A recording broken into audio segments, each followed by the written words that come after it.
জানতো না, ওর বক্তব্য শোনা চলবে না। কেউ যদি বলে নবীর মুখ দিয়ে দুর্গন্ধ বের হতো, তার বক্তব্য শোনা চলবে না।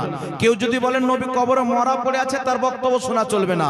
কেউ যদি বলেন নবী নিজেই ফেলফেল করে তাকিয়ে থাকবে, আমার নেকির পাল্লা ভারী হচ্ছে না গুনহার পাল্লা ভারী হচ্ছে, নাম আহলে হাদিস দিতে পারে, মুসলমান হতে পারে না। নাম তবলিগি দিতে পারে, মুসলমান হতে পারে না। নাম জামাতে ইসলামী দিতে পারে, মুসলমান হতে পারে না।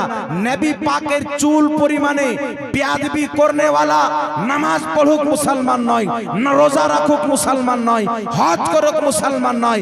মুসলমান হওয়ার জন্য নবীর তাজিম জরুরি, নবীর মহব্বত জরুরি। জোরে বলুন সুবহানাল্লাহ।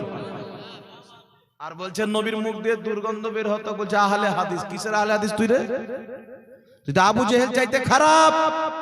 বলছেন নবী কিয়ামতের ময়দানে নিজের মেয়ে ফাতেমাকে বাঁচাতে পারবে না, তো আমাদেরকে কি বাঁচাবে?